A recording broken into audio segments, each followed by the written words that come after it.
তো আমরা এখন আলাউদ্দিন হোটেলের ভেতরে যাব, গিয়ে নাস্তা করব, আপনাদেরকে দেখাবো। তো যাচ্ছি এখন খাসির নেহারি। এটা কি আম? খুব বাজার খারাপ বৃষ্টির জন্য।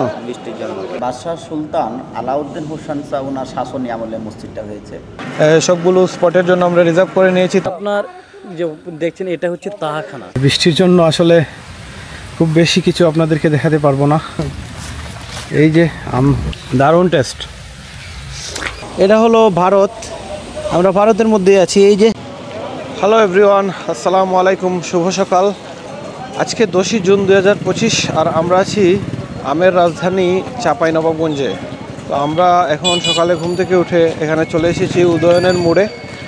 আমরা এখন আলাউদ্দিন রেস্টুরেন্ট, যেটা চাঁপাইনবাবগঞ্জের খুবই বিখ্যাত একটি রেস্টুরেন্ট, ওইখানে আমরা এখন ব্রেকফাস্ট করব।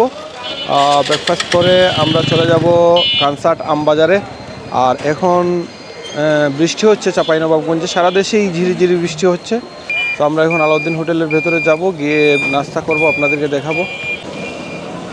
আর এটাই হলো আলাউদ্দিন হোটেল, চাঁপাইনবাবগঞ্জের খুবই বিখ্যাত।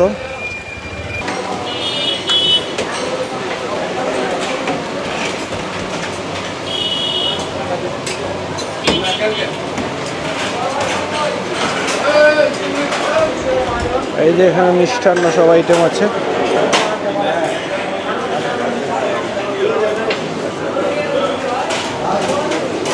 এই হলো হোটেলের ভেতরের অবস্থা। এই যে এখানে মিষ্টি আছে প্রচুর।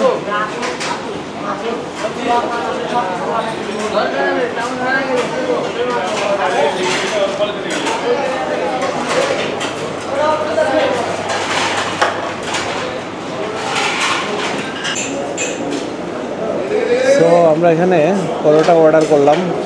এখানে নাস্তার জন্য পরোটা খুবই বিখ্যাত। আর এখানে তেলের পরোটা আছে, তেল ছাড়া আছে, সবজি আছে, তারপরে খিচুড়ি আছে, ডালের খিচুড়ি। তো আমাদের পরোটা আসলে আপনাদেরকে দেখাচ্ছি। এই হলো আমাদের পরোটা। এই যে এটা হলো তেল ছাড়া, এটা হলো তেল সহ, আর এই হলো ডাল, সবজি।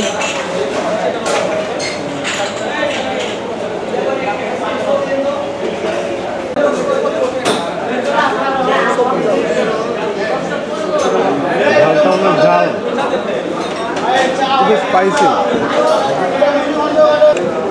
তো খাচ্ছি এখন খাসির নেহারি। নেহারিটা একটু পাতলা এবং স্পাইসি কম, অন্যরকম একটু টেস্ট। আলাউদ্দিন হোটেলের নাস্তা শেষ করে এখন আমরা চা খাচ্ছি। তো চাটা খেয়ে তারপরে আমরা বেরিয়ে যাব এখান থেকে।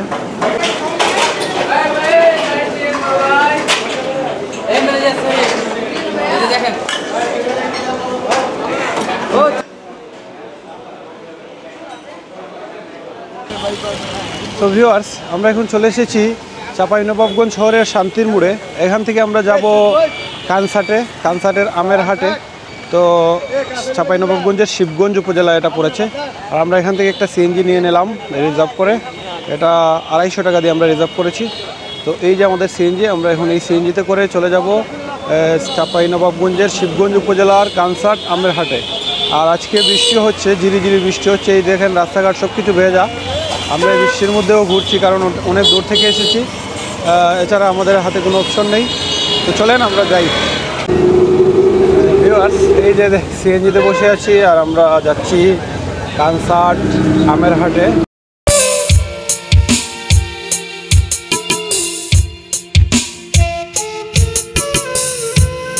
বৃষ্টিস্নাত দিনে ভেজা রাজপথ ধরে সিএনজি নিয়ে ছুটে চলেছে আমরা চাঁপাইনবাবগঞ্জের শিবগঞ্জ উপজেলার কানসার্ট আমের হাটের দিকে।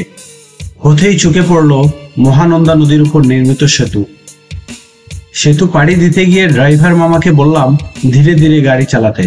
উদ্দেশ্য, এই ভরা বর্ষায় সুন্দর মহানন্দা নদীটা দেখতে দেখতে ছুটে চলব। বেশ কিছুক্ষণ চলার পর প্রবেশ করলাম শিবগঞ্জ উপজেলায়। চোখে পড়ল একের পর এক আম বাগান। চাঁপাইনবাবগঞ্জকে কেন আমের রাজধানী বলা হয় তার সার্থকতা দেখতে শুরু করলাম। একের পর এক আম বাগান দেখতে দেখতে যাচ্ছি। বৃষ্টি ভেজা বাগানগুলোর কোনোটাতে আম আছে, কোনোটাতে নেই, অর্থাৎ ইতিমধ্যেই আমগুলো পেড়ে নেওয়া হয়েছে গাছ থেকে। তো ভিউয়ার্স, আমরা চলে এসেছি এখন কানসাটে, আমের হাটে।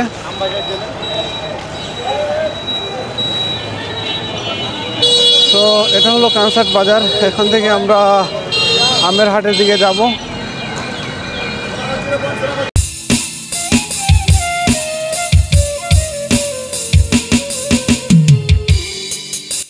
সিএনজি আমাদের মূল বাজারের একটু আগেই নামিয়ে দিয়ে গিয়েছিল। আমরা হেঁটে হেঁটে বাজারে প্রবেশ করছি। বাজারে ঢুকতেই দেখলাম সারি সারি ভ্যান ক্যারেট ভর্তি আম নিয়ে বাজারের ভেতরে ঢুকছে। যেন এক আমের রাজ্যে চলে এলাম। আম নিয়ে আসা কিছু ভ্যানওয়ালার সাথে কথা বলা যাক, চলুন।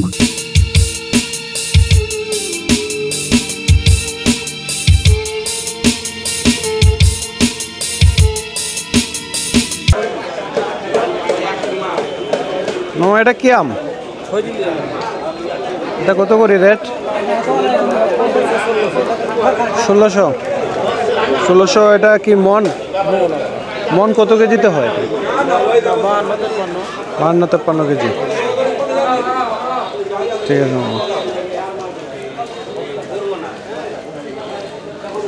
এই যে ভিউয়ার্স দেখতে পাচ্ছেন, এখানে সারি সারি লাইন ধরে আমের ভ্যানগুলো দাঁড়িয়ে আছে এগুলো বিক্রির জন্য। মামা, এটা কি আম? আসিনা। ও, এটা কত করে মন? 700। ওকে।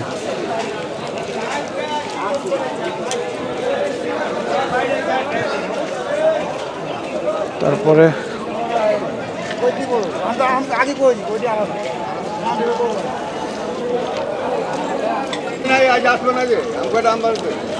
এই যে দীর্ঘ সারি, শুধু ভ্যান আর ভ্যান আমের।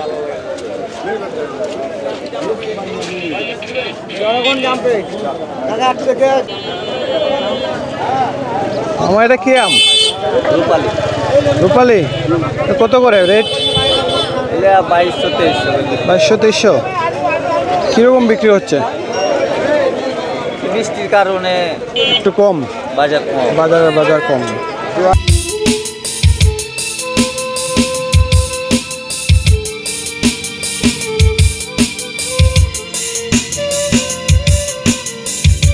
ইতিহাস থেকে জানা যায় একসময় এই অঞ্চলটির নাম ছিল কংসহট্ট। এই কংসহট্ট কালের বিবর্তনে বদলে বর্তমান কানসাট নাম পেয়েছে। দেশের সর্ববৃহৎ আমের বাজারটি বসে এই কানসাটে। শুধু বাংলাদেশের বৃহত্তম বাজারই নয়, কানসাট গোটা এশিয়া মহাদেশের দ্বিতীয় বৃহত্তম আম বাজার।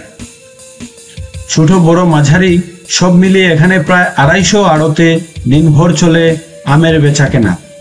চাঁপাইনবাবগঞ্জ সহ দেশের বিভিন্ন অঞ্চলের আড়তদাররা আম কিনতে এখানে চলে আসেন।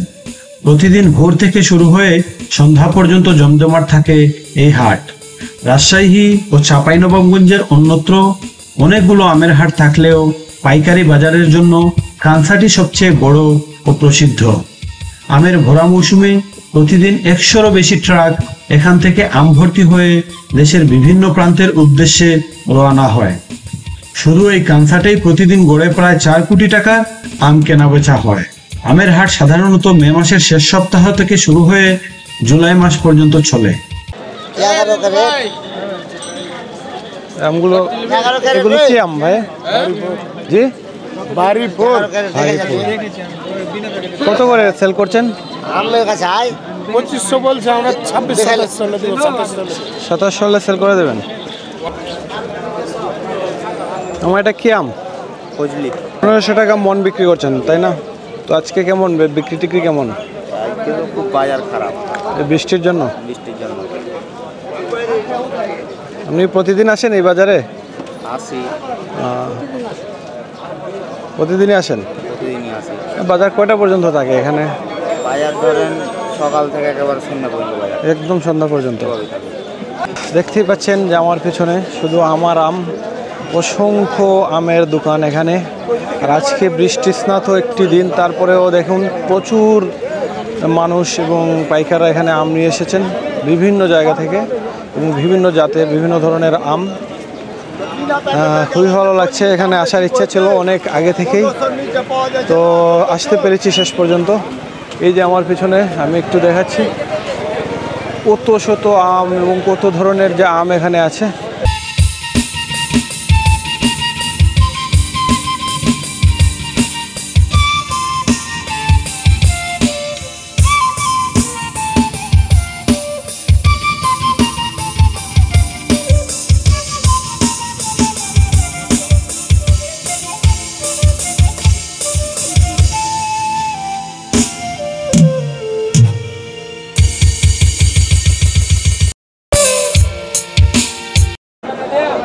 সো ভিউয়ার্স, বাংলাদেশের সর্ববৃহৎ আমের মার্কেট এটা হলো কানসাট আমবাজার।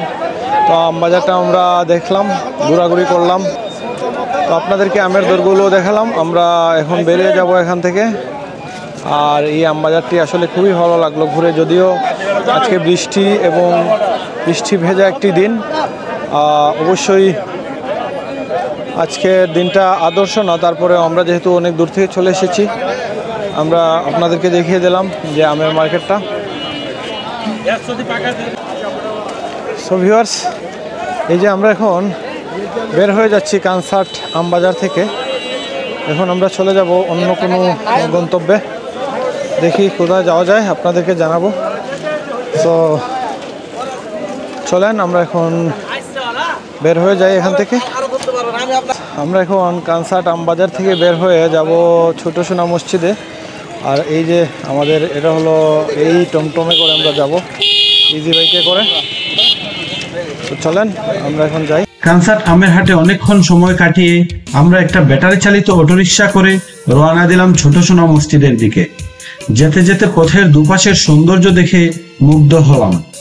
পুরো রাস্তা একের পর এক আমবাগান দেখে নিলাম। এখানেও 20 মিনিটেই পৌঁছে গেলাম সোনা মসজিদ এলাকায়। চলুন নামা যাক।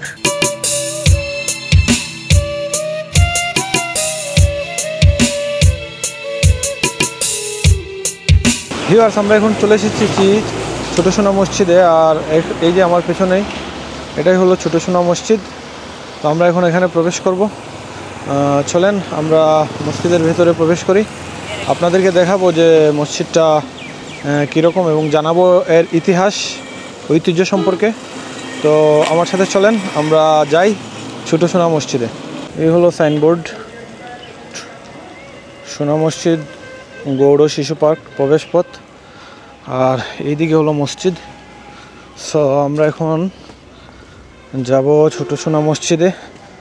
আর এদিকে দেখেন অনেক দোকান আছে, আপনারা অনেক কিছু এখান থেকে কিনে নিয়ে যেতে পারেন চাইলে।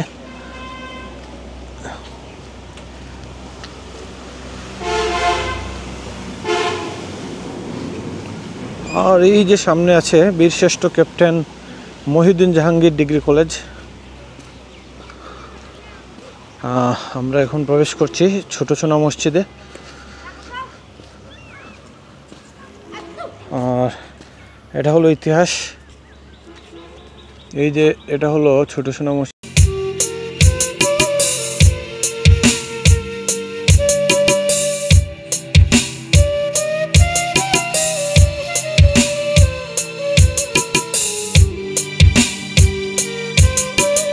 চাঁপাইনবাবগঞ্জ বাজার থেকে প্রায় 30 কিলোমিটার দূরে সীমান্তবর্তী ইউনিয়ন শাহবাজপুরে এই সোনা মসজিদের অবস্থান।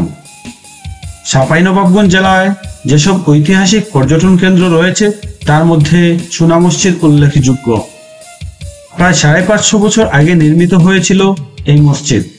ছোট সোনা মসজিদকে সুলতানি স্থাপত্যের রত্নও বলা হয়। এটি বাংলার রাজধানী গৌড় লখনৌতির পিরোজপুর কোয়ার্টার হয়ে তোহাকানা কমপ্লেক্স থেকে অর্ধ কিলোমিটার দক্ষিণ পূর্বে এবং কোতোয়ালি দরজা থেকে প্রায় 3 কিলোমিটার দক্ষিণে অবস্থিত। মসজিদের প্রধান ফটকের উপরিভাগে স্থাপিত শিলালিপি থেকে জানা যায় জনৈক মজলিসে ওয়ালি মোহাম্মদ বিন আলী কর্তৃক মসজিদটি নির্মিত হয়েছিল। শিলালিপিতে নির্মাণের সঠিক তারিখ সম্মিলিত অক্ষরগুলো মুছে গেলেও সুলতান আলাউদ্দিন হোসেন শাহ নামের উল্লেখ থেকে স্পষ্ট যে মসজিদটির নির্মাণকাল 1493 থেকে 1519 সালের কোনো এক সময়ে। প্রচলিত আছে যে মসজিদের বাইরের দেয়ালগুলো একসময় সোনালী রঙের হাওয়ায় সূর্যের আলোতে দেয়ালগুলোতে সোনার মতো ঝলমলে লাগতো, মনে হতো যেন সোনার আবরণ দ্বারা আবৃত। তাই লোকমুখে এই মসজিদের নামকরণ হয়ে যায় সোনা মসজিদ।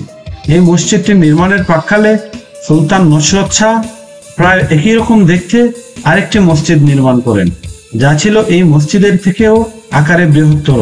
উক্ত কারণে তৎকালীন স্থানীয়রা নগরীর ওই মসজিদটিকে বড় মসজিদ এবং নগরীর বাইরে অবস্থিত এই মসজিদটিকে ছোট সোনা মসজিদ বলে আখ্যায়িত করেন।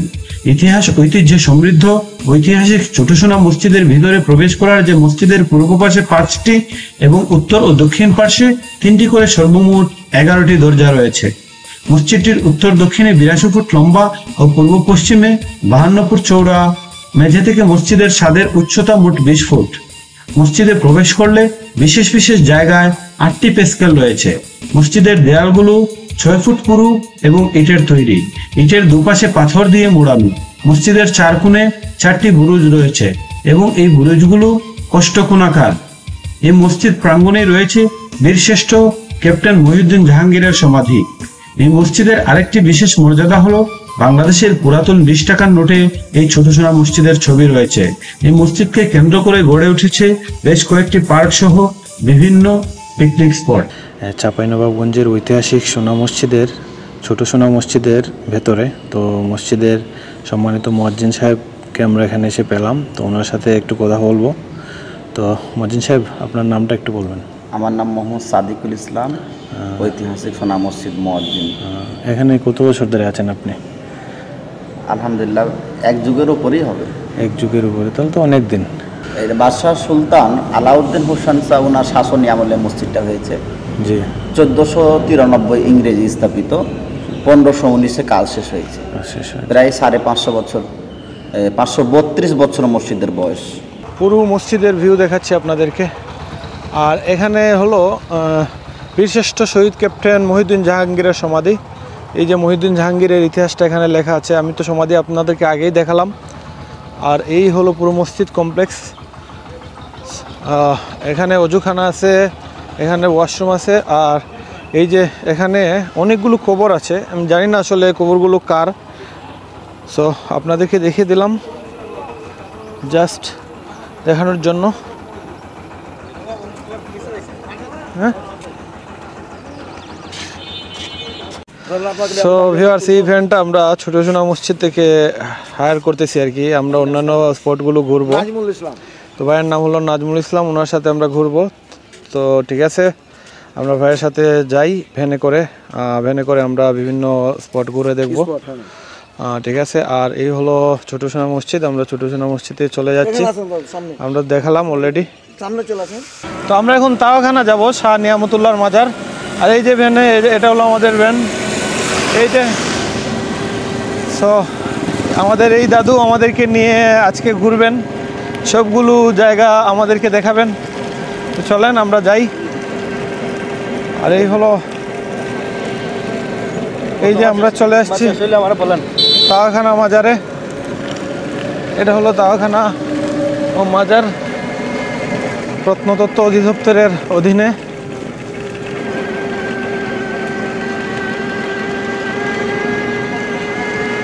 আজকে দিনটা বৃষ্টি স্নাত, কিন্তু এই মুহূর্তে বৃষ্টি হচ্ছে না। বৃষ্টি হয়েছে দিনে, আর গত 3 দিন ধরেই বৃষ্টি হচ্ছে।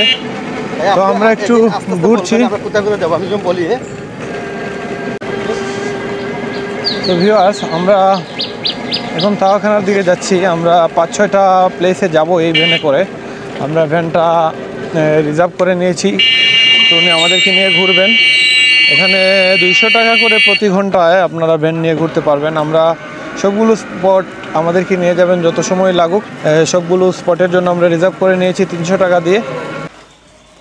তো ভিউয়ার্স, আমরা চলে এসেছি তাওয়াখানা শাহ নিয়ামতুল্লাহর মাজার, যেটাকে বলা হয়। আর এই যে এখানে তাওয়াখানা আলিম মাদ্রাসা আছে।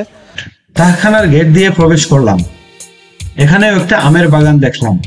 এরপর চোখে পড়ল সংস্কৃতি মন্ত্রণালয়ের একটি সাইনবোর্ড, যেখানে তাহখানার ইতিহাস লেখা আছে।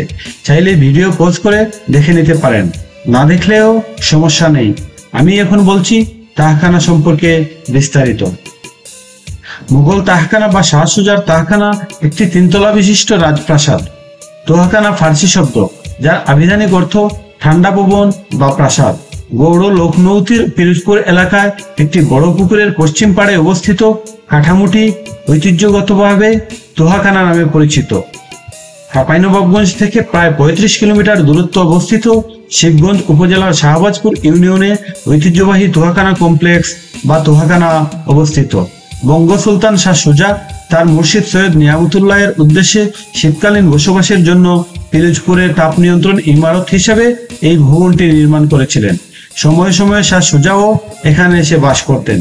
বিভিন্ন ঐতিহাসিক গ্রন্থ থেকে জানা যায়, মুঘল সম্রাট শাহজাহানের পুত্র শাহ সুজা বাংলার সুবাদার থাকাকালে 1639 থেকে 1658 খ্রিস্টাব্দ মতান্তরে 1660 খ্রিস্টাব্দে তার মুর্শিদ হযরত শাহ সৈয়দ নিয়ামতুল্লাহর প্রতি ভক্তি নিদর্শনের উদ্দেশ্যে তাপ নিয়ন্ত্রিত ইমারত হিসাবে তোহাখানা নির্মাণ করেন। জনশ্রুতি আছে যে শাহ সুজা যখন পিরোজপুরে মুর্শিদ শাহ নিয়ামতুল্লাহর সঙ্গে সাক্ষাৎ করতে আসতেন, তখন উক্ত ইমারতের মধ্যবর্তী সুপ্রশস্ত কামরাটিতে বাস করতেন। তোহাখানা কমপ্লেক্সের ভেতরে আরো নাম না জানা অনেক সমাধি দেখা যায়, যাদের পরিচয় এখনো জানা যায় না। তবে এদেরকে হযরত শাহ সৈয়দ নিয়ামতুল্লাহর খাদেম বা সহচর বলে ধারণা করা হয়।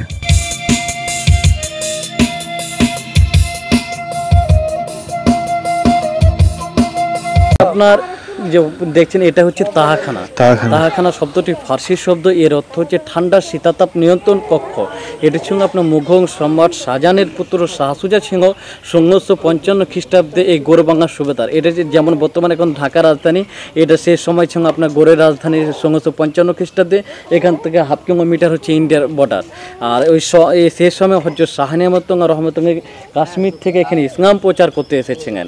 তখন শাহ সুজা তাকে পরীক্ষা করেছিলেন, মানে যখন শাহ নিয়ামতুল্লাহ এখানে এসেছিলেন তখন শাহ সুজার কাছে আশ্রয়ের জন্য শাহ নিয়ামতুল্লাহ জায়গা চায়। তখন শাহ সুজা তাকে পরীক্ষা করেছিলেন 1 গ্লাস বিষাক্ত পানি দিয়ে, অর্ধেক বিষ এবং অর্ধেক পানি মিশ্রিত করে তিনি তাকে পরীক্ষা করেছিলেন। তিনি যদি অঙ্গি হতেন, হকানে আঙে হতেন, তাহলে ওনার বিশ্বাস যে কিছু হবে না, আর যদি ভণ্ড হতেন তো মারা যেতেন। তখন তিনি অর্ধেক পানি আঙার কাঙে পরে পানি পান করেছেন, আর অর্ধেক তোহাখানা পুকুরে ফেঙে দিয়েছিলেন। পুকুরে ফেঙার সঙ্গে সঙ্গে সমস্ত পোকা মাকড় মা সব কিছু ভেসে যায়, কিন্তু হযরত শাহ নিয়ামতুল্লাহর কিছু হয় না। ভিউয়ার্স, আমরা তাহখানা থেকে এখন বের হয়ে যাচ্ছি। এখন আমরা অন্য কোনো স্পটে চলে যাব। আর এই হলো অবস্থা। তাহখানার পেছনেই দেখেন খুবই চমৎকার একটি আমের বাগান আছে। এখানে আসলে আমের বাগানের কোনো অভাব নেই, প্রচুর আমের বাগান। আমরা চেষ্টা করব যে কোনো একটা বাগানে ঢুকে আপনাদেরকে দেখাতে।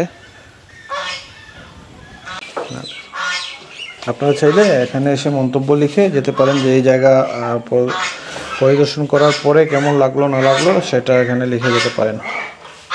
দাদু বলেন তো এখন আমরা কোথায় যাব? দাদু এখন আমরা কোথায় যাব? এখন যাব আমরা দরজবাড়ি 40 ঘর। এখন যাব দারাসবাড়ি মসজিদ আর 40 ঘর। তো চলেন আমরা যাই। আর এই হলো রাস্তা। এই রাস্তাটা কোথায় চলে গেছে? এই রাস্তা চলে গেছে আপনার কোনটা? হ্যাঁ হ্যাঁ, এটা আপনার বর্ডার, একদম বর্ডার। হ্যাঁ।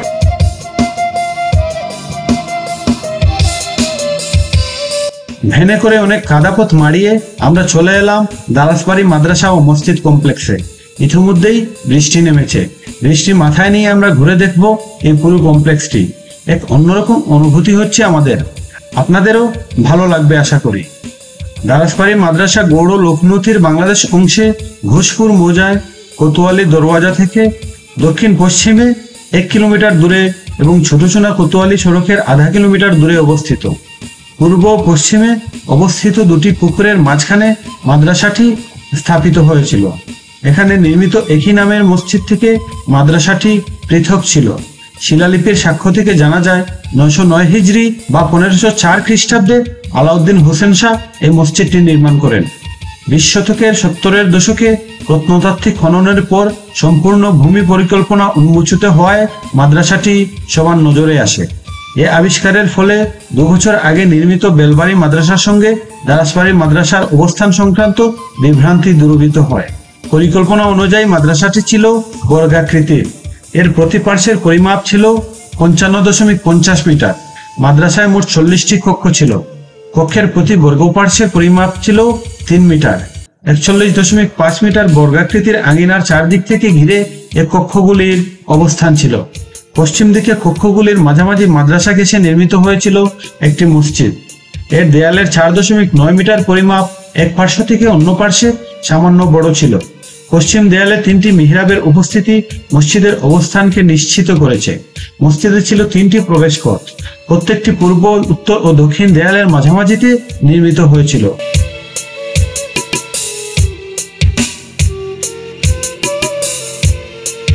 ভিউয়ার্স, এই যে আমার পিছনে দেখা যাচ্ছে যে দারাসবাড়ি মসজিদ ও মাদ্রাসা কমপ্লেক্স। এখানে ঐতিহাসিক একটি জায়গা। বৃষ্টির জন্য আসলে খুব বেশি কিছু আপনাদেরকে দেখাতে পারবো না, যতটুকু দেখানো যায় দেখাচ্ছি। বৃষ্টির মধ্যেও চাঁপাইনবাবগঞ্জের প্রতিটা জায়গায় আসলে আমবাগান, এমন কোনো জায়গা নাই যেখানে আমবাগান চোখে পড়ে নাই। আপনারা ইতিমধ্যেই দেখেছেন, আরও দেখাবো আমি। আমবাগানে যেখানে আম আছে সেখানেও দেখাবো।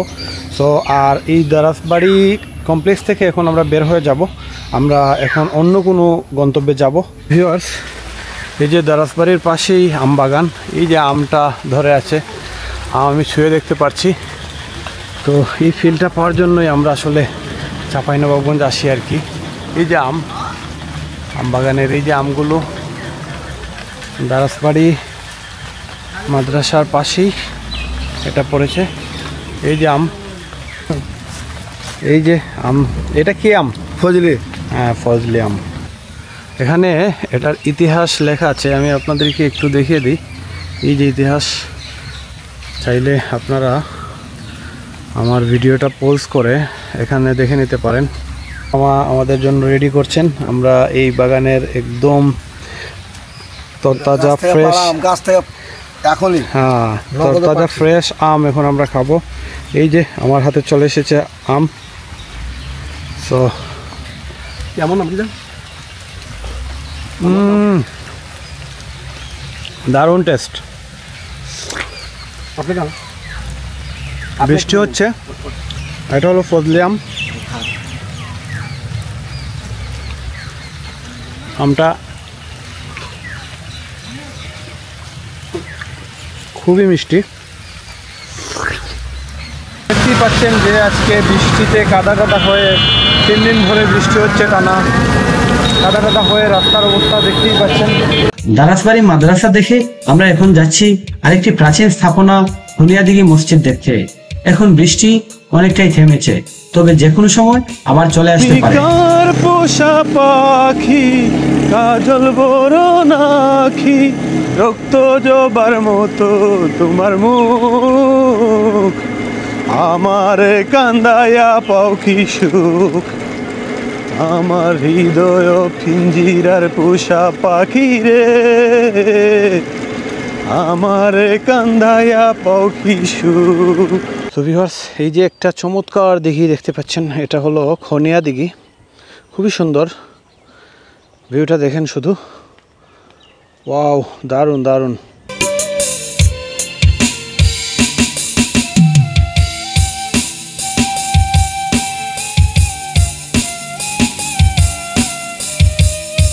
খুনিয়াদিঘি মসজিদে প্রবেশ করছি। খুবই ছোট একটি মসজিদ, তবে দেখেই বোঝা যাচ্ছে অনেক পুরনো। আসুন জেনে নেই এর ইতিহাসও।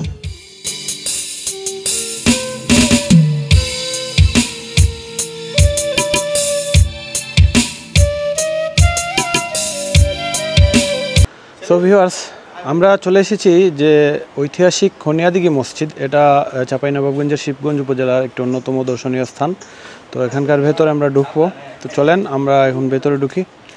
খুনিয়াদিঘি মসজিদ বর্তমান নবাবগঞ্জ জেলার প্রাচীন গৌড়নগরের উঁচু মাটির দেওয়াল থেকে উত্তরে এবং বালিয়াদিঘি থেকে পশ্চিমে খুনিয়াদিঘির পশ্চিম পাড়ে মসজিদটি অবস্থিত। এটি রাজবিবি মসজিদ নামেও পরিচিত। অনেকে এটাকে চামাচিক্কা মসজিদ বলেও থাকেন। বাংলাদেশের প্রত্নতত্ত্ব অধিদপ্তর কর্তৃক সম্পূর্ণভাবে মেরামতের পর মসজিদটি এখন সযত্নে সংরক্ষিত হচ্ছে।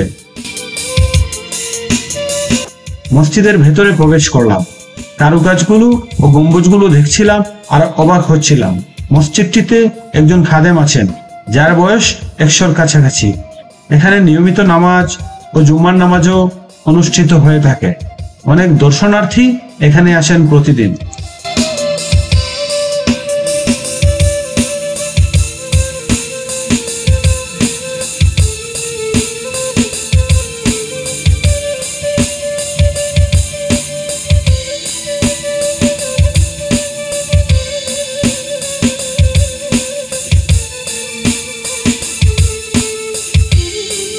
মসজিদের নির্মাণ তারিখ কোনো শিলালিপি দ্বারা নির্ধারিত হয়নি। অবশ্য মধ্যবর্তী মিহরাবের উপরে একটি এপিগ্রাফ রয়েছে, এতে শুধু কোরআনের বাণী উৎকীর্ণ করা আছে। কিন্তু স্থাপত্য রীতির বিচারে মনে হয় এটি পরবর্তী ইলিয়াস শাহী আমলের 1480 খ্রিস্টাব্দের দিকে নির্মিত হয়েছে। বিষয়টি অত্যন্ত গুরুত্বপূর্ণ যে এক গম্বুজ বিশিষ্ট প্রার্থনা কক্ষ এবং পূর্ব দিকে 3 গম্বুজ বিশিষ্ট বারান্দা সহ মসজিদটি উৎকর্ষতার ক্ষেত্রে তৎকালীন বাংলায় প্রচলিত এক গম্বুজ বিশিষ্ট বর্গাকৃতির মসজিদের চেয়ে উন্নত ছিল। এ ধরনের আদি মসজিদ হলো দিনাজপুর শহরের গোপালগঞ্জ মসজিদ। এ ধরনের মসজিদ বাংলায় অতি পরিচিত ছিল, কিন্তু ভারতের অন্যান্য অংশে এ রীতি তেমন জনপ্রিয় ছিল না। বাংলায় এ ধরনের মসজিদের অনেক উদাহরণ আছে, যেমন গৌড়ের চামকাঠি মসজিদ ও লট্টন মসজিদ, পটুয়াখালীর মসজিদ বাড়ি মসজিদ, সিলেটের শঙ্করপাশা মসজিদ, পাবনার নবগ্রাম মসজিদ এবং টাঙ্গাইলের আতিয়া মসজিদ। মুসলিম বিশ্বের স্থাপত্যিক ইতিহাস পর্যালোচনা করলে দেখা যায় যে সেলজুক ও আদি অটোমানদের শাসনাধীনে তুরস্কের আনাতোলিয়ায় নির্মিত এক ধরনের জনপ্রিয় মসজিদ রীতির সাথে হুনিয়াদিগির মসজিদের মিল আছে। মনে হয় এ দূরবর্তী অঞ্চল থেকে সেলজুক শিল্পী ও কারিগরগণ যারা মঙ্গলদের আক্রমণের ফলে অভিবাসী হিসাবে দূরবর্তী দেশে আশ্রয় গ্রহণ করেছিলেন, তাদের মাধ্যমে মসজিদ স্থাপত্যের এ রীতির প্রভাব বাংলায় এসে পড়েছিল। নমরটা পড়তাম, আর ইয়ার পরেই সরকার মালামত এলো, মালামত করে গেল, যা তার টাকা দেওয়া গেলো, উল্টায় পড়া গেলো। তারপরে এলো খালদা দিয়া, জঙ্গল পাতি গায়ে ঝুড়ায় টুড়ায় এতটুকু গর্ত থাকতো, বাঘ থাকতো, কপে চামচিকা। যা তারপরে আমরা সব টপ ঝোল টোল টাঙা টাঙা গেটে গেটে দিন, তা মানত না, চলে আসতো। তারপরে এলো খালেদা জিয়া এসে করলে কি দেখাছিল, তখন এই যে বাউন্ডারিটা ঘেরা গেল, আর এই যে দরজা গিরিল সব দেওয়া গেলো। এই দরজা 7টা দরজা আছে, তার মধ্যে 3টা বাদ 7টা দরজা আছে। 7টা দরজাতে গিরিল দরজা সব দেওয়া গেল, দেওয়া গেল। তারপরে তখন বাউন্ডারিটা ঘেরা গেল, আর চতুর্দিক ঘুরিয়ে ড্যাম করে গেল। তারপরে দেখে ভালো লাগতে হলো, ঈদের নামাজ পড়া হলো। ঈদের নামাজ পড়ায় কমিটি হলো, কমিটি হয়ে বললে যে এখানে 5 ওয়াক্ত মসজিদটা দেখতে ভালো লাগছে, তো 5 ওয়াক্ত নামাজ পড়লে কী হয়, তো কিছু খুবই ভালো হয়। তো আজান দেবে কে, আজান দেবার লোক, তো আজান দেবার লোক কেউ রাজি হচ্ছে না। তো আমি কত রকম করে আমি বললাম যে এখান থেকে আজানটা দিলে 5 ওয়াক্ত খুলতে গেলে আমার ভালো হতো, আমি দেখশুন করতাম, তখন আমি দেখশুন করতাম, এটা কিন্তু খুব ভালো হতো।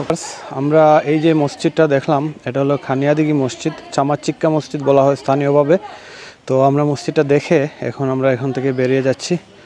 সো আমরা এখন চলে যাব সোনা মসজিদ স্থলবন্দরে। তো এখানে যাওয়ার পরে আপনাদের সাথে কথা হবে। তো চলেন আমরা যাই।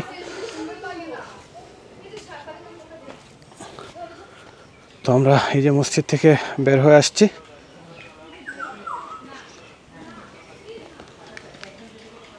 আর এই যে এখানে একটা চায়ের দোকান আছে, আপনারা এখানে আসলে এখানে বসে চাটা খেতে পারেন খাওয়ার মতো। তো ভিউয়ার্স, এখন আমরা যেখানে আছি এটা হলো সোনা মসজিদ স্থলবন্দর। এই যে, আর এইদিকে হলো ভারত। এই যে ট্রাকগুলো আছে এগুলো ভারত থেকে আসছে। এই যে ট্রাকগুলো এখন মাল নিয়ে ওরা বাংলাদেশে ঢুকে যাবে। আর আমরা আছি একদম বর্ডারে। এটা চাঁপাইনবাবগঞ্জ জেলার সোনা মসজিদ শিবগঞ্জ এলাকা এবং 0 পয়েন্ট বলা হয় এটাকে। একদম বাংলাদেশের শেষ সীমানা, সো বুঝতেই পারছেন। আর এইদিকে চলে গেছে যে শিবগঞ্জ এবং কানসাটের যে রোড। আর এই যে ট্রাক দেখছেন, এগুলো হলো ভারতের ট্রাক। এই যে ওয়েস্ট বেঙ্গল নাম্বার প্লেট আছে, আপনারা দেখতেই পাচ্ছেন। সো ভিউয়ার্স, এই যে আমরা আছি, এটা হলো ভারত। আমরা ভারতের মধ্যে আছি। এই যে আমার পাটা দেখতে পাচ্ছেন, এটা ভারতের মধ্যে। আর এই পাশে হলো বাংলাদেশ। এই যে হলো বাংলাদেশ। সো আমরা এখন আছি ইন্ডিয়াতে। আর এই যে আমি ইন্ডিয়াতে আছি, ইন্ডিয়ার ভেতরে একদম। এই যে আমার পেছনে দেখা যাচ্ছে এই যে ইন্ডিয়া লেখা, ইন্ডিয়ার বর্ডার। এই পাশে হলো ইন্ডিয়া আর ওই পাশে হলো বাংলাদেশ। সো আমরা বিনা পাসপোর্ট এবং বিনা ভিসায় এখন চলে এসেছি ইন্ডিয়া। এটা হলো সোনা মসজিদ স্থলবন্দর এরিয়া। ট্রাকের লাইনগুলো দেখতে পাচ্ছেন, যে ট্রাকের লাইনগুলো, এগুলো সব ইন্ডিয়ান ট্রাক। এগুলো পণ্য নিয়ে বাংলাদেশের মধ্যে ঢুকছে। আর আমরা এখন যেখানে দাঁড়িয়ে আছি এটাও ইন্ডিয়া। ভিউয়ার্স, এই যে আমার পেছনে দেখতে পাচ্ছেন ট্রাকগুলো, এগুলো সব ইন্ডিয়ান ট্রাক। ভারতের পশ্চিমবঙ্গ থেকে বাংলাদেশে পণ্য নিয়ে ঢুকছে। আর আমরা সোনা মসজিদ স্থলবন্দর দেখা শেষ করে আমরা এখন চলে যাচ্ছি।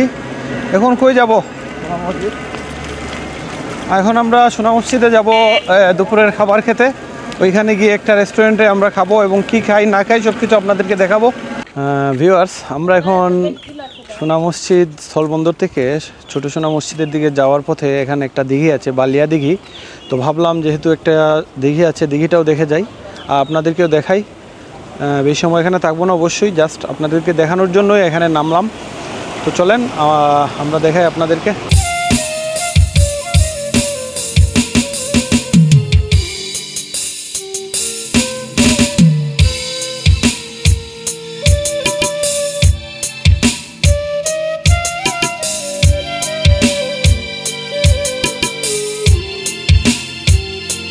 দিঘির ঠিক বিপরীতেই আরেকটি ঐতিহাসিক স্থাপনা আছে। এই যে শহীদ মুক্তিযোদ্ধাদের গণকবর, বালিয়াদিঘি উপজেলা শিবপুর, জেলা পরিষদ বাস্তবায়নে, চাঁপাইনবাবগঞ্জ।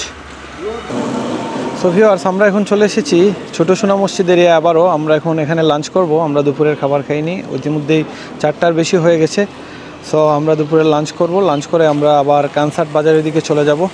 এখানে একটি রেস্টুরেন্টে আমরা আসলাম, রেস্টুরেন্টের ভেতরটা আপনাদেরকে দেখাবো। কি আছে এখানে? এটা কিসের মাংস? গরু?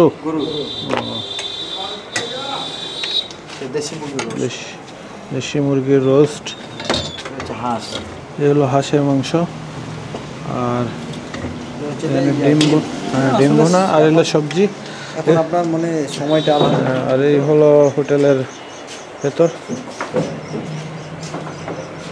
এই যে আমাদের খাবার চলে এসেছে। এই যে সবজি, ভাত, এটা হলো ডাল, এটা মাসকালাইয়ের ডাল।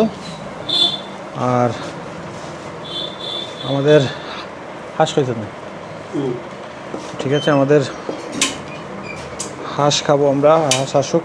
এই যে এখানে খাবারগুলো আছে।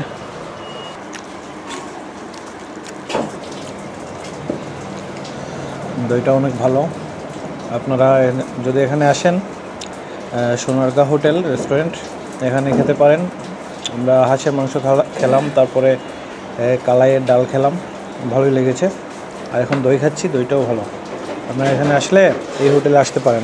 লাঞ্চ করে এখন বের হয়ে এলাম। আমরা এখন চলে যাব চাঁপাইনবাবগঞ্জের শহরের দিকে। আর এখন প্রথমে যাব কানসাট বাজারে, সেখান থেকে সিএনজিতে করে চাপাইয়ে চলে যাব। অটোতে করে আমরা এখন কানসাটের দিকে যাব। আর এই ভিডিওটা এখন আমি এখানেই শেষ করে দিচ্ছি। এবং সবাইকে একটাই রিকোয়েস্ট, যদি আমার ভিডিওটি ভালো লেগে থাকে অবশ্যই আমার চ্যানেলটি সাবস্ক্রাইব করবেন। আর যদি আমার ফেসবুক পেজ থেকে দেখে থাকেন, আমার পেজটি ফলো দিয়ে সাথে থাকবেন। সেই সাথে লাইক, কমেন্ট, শেয়ার তো অবশ্যই করবেন। চাঁপাইনবাবগঞ্জের শিবগঞ্জ থেকে আজকের মতো আমি বিদায় নিচ্ছি। আমি ইয়াসিন সেলিম। সবাই ভালো থাকুন, সুস্থ থাকুন। আল্লাহ হাফিজ।